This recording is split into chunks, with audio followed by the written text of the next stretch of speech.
What's up you guys, Sasha here. A slightly different video today because some news has just come in that I really needed to go and make a video about. And the news are Jpmorgan have just announced that they are launching a new digital bank in the UK. This is really interesting. I wanted to really quickly record a video to tell you all the details that we do know as of now as to exactly what this bank is going to be, what it's going to do, what kind of products it might do. And I'm going to tell you a few thoughts that I have about it, a few things that I think are really important to point out. Let's dive right in. I'm going to just do it live. I'm going to go through all the details here. I've got the statements. I've got some of the news that has been published. And in the announcement that they've made, Jpmorgan are saying that they want to go and enter the UK as a strong player already playing in the same space in the US. They are one of the biggest and most popular banks in the US in the retail banking space. They are really well known for their credit cards that do really cool things, really cool features, really great rewards and perks. I'm going to get to that in just a second. But at the moment, the bank hasn't launched yet, and they're not going to be launching imminently. This still is a few months away. However, because they're saying that they're a few months away, this is implying that they've already done quite a lot of the legwork, because otherwise we'd be looking at a longer timescale than that. Now, the plan is to launch this bank under the Chase brand, which is the one that they use in the US and that is really well known around the world and in the UK as well.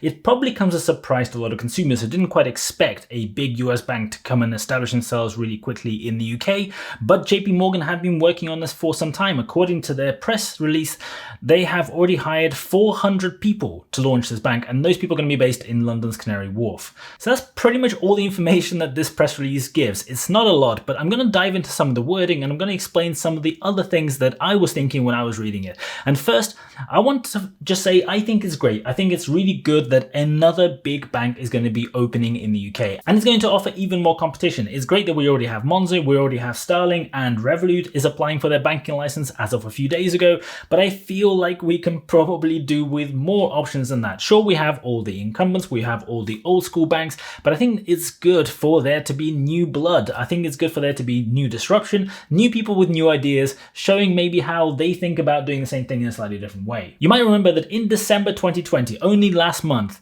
Jpmorgan was one of the two banks that was touted by the media as wanting to go and buy Starling along with Lloyds. Now, immediately after this was released across all the different mass media, Anne Boden, who is Starling Bank's CEO, came out and said that she has absolutely no interest in selling the bank to them or to anybody else, and they are planning to do an IPO at some point in 2022. So because of that, or maybe that was just part of their strategy of launching the bank and drawing a bit of attention to them, in a relatively short space of time, they've gone and turned it around and they've decided to go and launch a bank all of their own rather than buying, which is quite an interesting move. Now, if you look at the announcement, it says that they're going to be launching a range of products, which is interesting because it implies that they're not going to do what Monzo and Starling Bank have done and launch with just one monoline product like a bank account. It sounds like they're going to be offering a bit more than that, and based on their experience, knowledge, and sort of brand, if you like, in credit card industry, I'm expecting that maybe there's going to be some exciting stuff in that space coming there as well. In the US, they offer some of the best perks. If you look at any US-based personal finance channels, you will notice that they talk about Chase Sapphire and various other Chase products a lot. So I think it's really interesting to see how that ports over to the UK. Because here's the thing. In the UK, the credit card space works really differently. And this is somewhat underplayed by a lot of people. Fundamentally, the revenues that you can earn are completely different. For example, in the US, you can earn a lot of interchange from credit cards, which you can't in the UK because of some EU legislation that is now UK legislation as well, which limits the amount that banks can charge. In the US, these numbers can be high. They can be 1.7%, 2%, even greater. They can be over 3% with American Express and the various other MasterCard World, etc. I'm not going to get into the specifics of exactly how those different kinds of schemes work, but in the UK, the maximum that can be charged is 0.3%, and that 0.3% has to be shared between MasterCard or Visa or any other scheme like that and the bank. So the bank will actually only get a small proportion of the overall, not a small proportion, a good proportion, but it's not a lot of money. And there's other restrictions as well. Like, for example, in the UK, some practices are common that don't exist in the US, like, for example, repricing on credit cards, changing the APRs. And also the UK consumers are not really used to credit cards that, for example, charge fees, which is very common and prevalent in the US. So it'll be really interesting to see how they go and adjust to that. Another interesting thing is Jpmorgan is not a kind of tech company, if you like. They are a big established bank. And the problem with a big established bank is that comes with big established systems.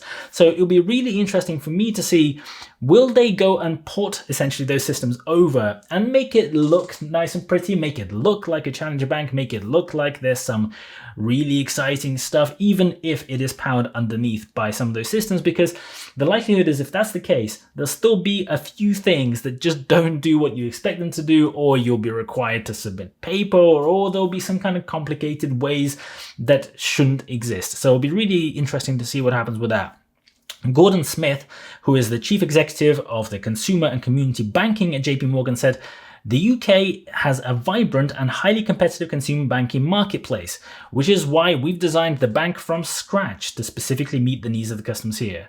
Now, does he really mean from scratch? I don't know, but it'll be really interesting to find out.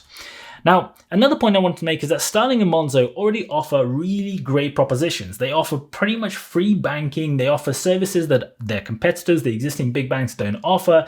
And the products work really great. The apps have still a few things that they can go and improve, but they're already so much better than they were, and a lot better than pretty much all the high street banks. And it'll be interesting to see, will Jpmorgan just go and try to copy that and sort of create a third version that is very similar but slightly different? Or will they try to do something that works in a fundamentally different way? Will they go and try to innovate and make it feel different, make it do something different? I don't know at this stage. I don't think anyone knows at this stage. So it'll be quite exciting to see what happens with that as well. Now, it's really important to remember that we have heard other banks go and launch challenger banks in the UK only for those to fail spectacularly. The most well-known one out of the big banks trying to go and pretend that they're a challenger bank was when NatWest went and launched a bank called Bow. Only a few months after they launched that bank, it failed spectacularly. They fired everyone who was working on the project, including some consultants that they hired, and it was scrapped completely. So the history in that is not great. Actually, the history is even worse than that, because Jpmorgan themselves actually tried to launch a challenger bank in the US only a couple of years ago called Fin. But that venture also failed, and they had to shut that whole thing down as well. So there isn't the best of histories of big banks starting, including Jpmorgan themselves. Maybe they've learned the lessons, and maybe they're going to actually bring the lessons that they've learned to this and do this in a much better way. We shall have to wait and see. Now, the CEO of this new bank has officially already been named, and apologies for my pronunciation, but it is Sanok Viswanathan. And he has had a long career as a senior executive in Jpmorgan's corporate and investment bank. Has been there, done that, got a lot of really interesting experience, but my issue is this. No matter how smart this guy, he looks incredible. He looks incredibly smart. But my problem is, this is the chief executive of a retail bank, something that deals with consumer finance products. And ultimately, experience and how those things work is really, really vital to making a success of them. Because I've seen multiple examples of people who've never worked in the industry go and set up consumer finance companies, go and set up retail banks over the last few years, only for those people to fail miserably. I have actually worked on some projects where people went and hired me to go and help them out, to go and get their banking license and a few other things like that, where I saw some similar things as well. There's been more than one of those. Some of them went better than others, but with some of them, I just saw that the people just didn't really understand what they were doing, no matter how smart those people were. So it'd be interesting to see, have they actually brought in people who really understand the industry? Have they brought in people who really understand how these products work at a really granular level? And if so, how good are these products going to be? I, again, have no idea, but it'll be really interesting to find out. That's pretty much all I have to tell you at this stage. As and whenever they go and launch this new thing, or maybe I'll be able to go and see it just before, we'll see. We'll have to wait and see. I will tell you everything there is to know. At the moment, this is it. There isn't very much, but keep your eyes open, because I think this could be really exciting. This definitely has the capacity to shake things up, so I am gonna talk about it as soon as there's anything more. Thank you very much for watching. Really, really appreciate it, and I'll see you guys later.